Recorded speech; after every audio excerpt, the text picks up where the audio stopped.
Hey 49ers fans, I'm Thomas Mott. Welcome into Chat Sports, and today, let's take a look at the latest San Francisco 49ers news and rumors. There's some on here today, just for you guys that make a lot of people happy and a lot of people upset with our 49ers. We'll start with the good, the easy, the one that we can all agree on. It's George Kittle. So he's still on his rookie deal. Final year of his rookie deal will be this 2020 season, and it looks like he's the next player in line for San Francisco to go ahead and get a contract extension. He should be the deal that drops any day now. Maybe you're watching this video and the deal has already dropped, but we are expecting to see George Kittle become the highest paid tight end in the National Football League over the next couple of hours, days, weeks, whatever it is. He should be the next move the 49ers go ahead and do, according to a lot of reports. Now, the question is, how much money? Is it going to be $10 million? Is it going to be $15 million? It's going to be very interesting to see how much the Niners are going to go ahead and shell out to what is very deservedly the best tight end in the National Football League, but also has to make sense long-term for San Francisco. So the Niners, of course, need to get this done. They're going to get this done, but again, the money is the big question mark. So I went ahead and pulled the highest paid tight ends in the National Football League. The four highest are on your screen right now. Hunter Henry, Austin Hooper, who was just traded and then signed by the Cleveland Browns, Travis Kelce, and Kyle Rudolph, all your four highest paid. And you're probably wondering, Thomas, how much does Hunter Henry of the LA Chargers actually make? Well, it's right about $10 million per year. So the question is going to be, how much are you going to give Kittle? Now, the market would suggest if Henry gets $10 million, that Kittle would get 11 or 12, but we're hearing $13 to $15 million, which would put him at $15 million, the 12th highest paid the 12th highest paid wide receiver in the NFL as a tight end. You see what we're getting at here? He could go all the way as being the 15th highest, or the $15 million,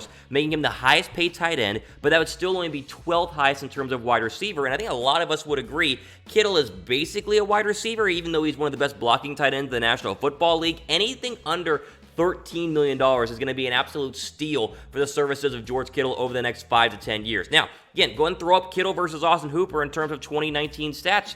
Kittle still outshines a guy like Austin Hooper, who's going to make $10 million with the Cleveland Browns. It's incredible that we could get Kittle. Like, if we had Kittle for $11 million, it would be an absolute steal. That's why I'm kind of leaning more towards $12, $13, $14 million a year. But this has got to be the next one to go ahead and drop for San Francisco, because even though Kittle most likely will not be holding out, he's not a holdout candidate, it's not the kind of guy that he is, just show of good faith. You got to go ahead and re-sign him. The Niners have said that they want to do that, and we expect that to happen over the next couple of days and weeks here as we continue on with a 49ers report. Quick ad break here on YouTube, but I want to get you guys' thoughts on the Hooper contract. Over under $15 million per year. There'll be a pinned comment down below. Type O for over $15 million. Type U for under $15 million. I'm going to go under, but it's going to be a lot closer to $15 million than a lot of people are probably expecting here on this channel.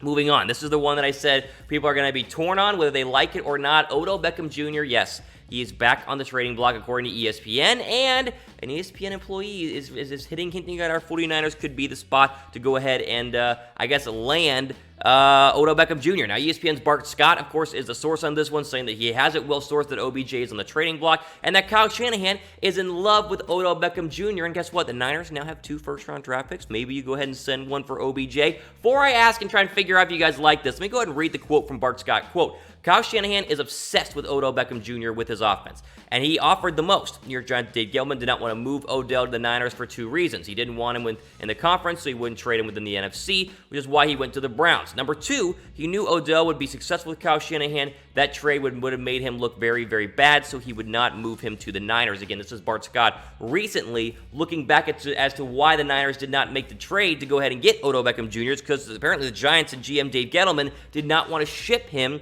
to the same conference and watch him ball out in Kyle Shanahan's offense as we all expected him to, because he would have, because Kyle Shanahan is an offensive genius. Before we keep talking about this, I got to pause quickly and say subscribe to the 49ers Report, because you're sitting inside, self-quarantine. We're still out here making as many videos as possible to keep you guys entertained, because I know you're all going crazy not having anything to do. So subscribe. We would greatly appreciate it as we approach 20,000 subs here on the 49ers Report. We would greatly appreciate your guys' clicking the red subscribe button and the notification bell as well. Keep going here. OBJ last year, the stats are not going to jump off of the page, although still, for a guy who was dealing with a core muscle injury the entire year and playing through what many people describe as one of the more painful injuries to play through, still played decently well. Now, the question's going to be, what would it take to get Cleveland to go ahead and send OBJ to us here in the NFC, which again, Cleveland's in the AFC, trading him to the NFC now makes a lot more sense than what the Giants would have done. So here's what the Browns had to give up originally to get OBJ. So the Browns received Beckham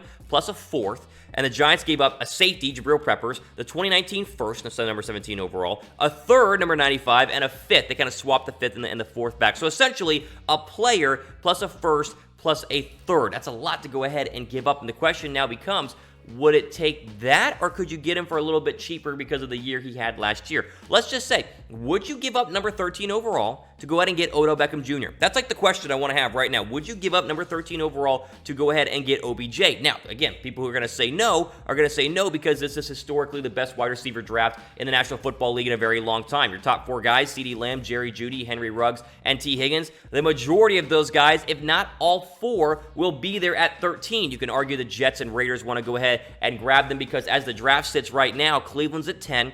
And they don't need a wide receiver. Even if they traded OBJ, I doubt they would go wide receiver at 10. They have other needs. The Jets could use a receiver. They haven't re-signed Robby Anderson. We'll talk about that in a second. But the Jets, they're at 11. The Raiders probably need a wide receiver, although they did just sign Nelson Aguilar in free agency, although he's not that great, but still. And then, of course, the Niners sitting there at 13. So 4 great receivers in this draft, probably like 7 great receivers in this draft. The Niners are going to sit there at number 13 overall. If you don't want to trade for OBJ, this is why you'd want to go ahead and draft a guy sitting there at number 13. So it's going to be fascinating to see how this plays out, because if Shanahan is in love with OBJ as much as Bart Scott and others have reported, then he's probably going to do this deal.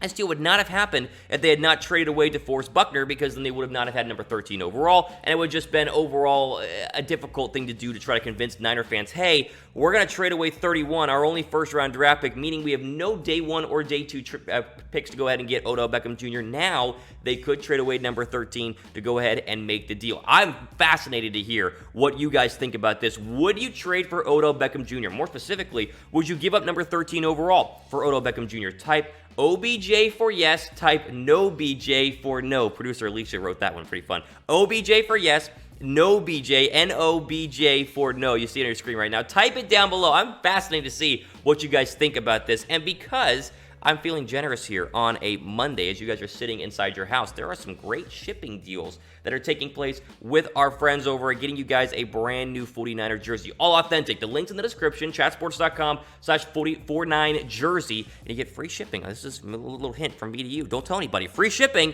with the code FREESHIP. It's all on your screen right now. It's all in the description box. Hey, Kittle's going to re-sign. Why don't you celebrate Kittle re-signing with a brand new jersey? Or if you wait for them to trade for Odell Beckham Jr., then maybe you go ahead and get a new OBJ jersey. Again, chatsports.com/49 jersey. Free ship is your promo code for free shipping. Again, don't tell anybody. It's a secret. It's a good deal, right? Between me and you. Just me and you watching the video, me talking, you watching. Got you guys a good deal right here. Final bit of news here. I want to go over the key positions that are still available in free agency if the Niners wanted to dapple in and sign somebody else, because they've only signed one player who was not an in-house free agent so far in free agency, and that was, of course, was Tom Compton, the guard, who's going to be a backup guard from the New York Jets. There are still some guys out there at wide receiver and D tackle that the Niners could go ahead and grab, and those are probably the 2 main spots the 49ers are going to look at in the NFL draft. You know, you could argue maybe O-line also, but I think wide receiver and D tackle are what the 49ers are going to be looking at. They don't have a lot of cap space, but there could be some moves that they could make, and I think wide receiver is a move they need to make, whether not now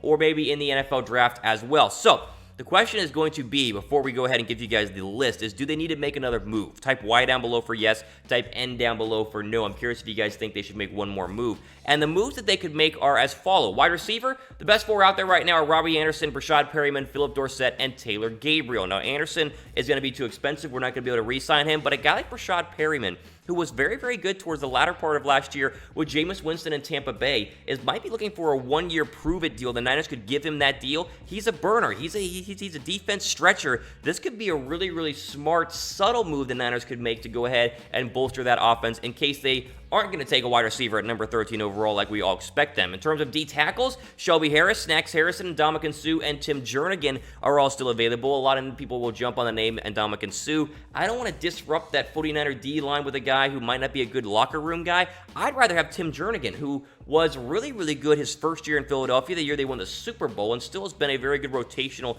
D tackle. I think if the Niners brought him in, he's not DeForest Buckner by any means, but he would be a very good fill-in rotational guy on the defensive line. So I just want to give you guys the list there. And again, you guys know, type Y for yes, type N for no if they should make another move. I would love Perriman and Tim Jernigan. The question is going to be cap space after the Kittle contract is going to be finished. The cap sits right now, I think they're at like $8 or $9 million the last time I checked, but that's constantly moving with re-signing people. And once Kittle gets signed, then who knows what's going to happen with that. So I figured I'd just give you guys some other names that we could look at in terms of what the 49ers could do if they wanted to go ahead and dabble in free agency again. But again, the main focus of this video was probably Odell Beckham Jr. It's probably sandwiched it in there. Again, I'm going to read all the comments. I'm very fascinated to see what's going to happen with OBJ, with you guys, and with the 49ers as well. All the time we have for today. For the 49ers Report, I'm Thomas Mott, signing off. Enjoy the rest of your day.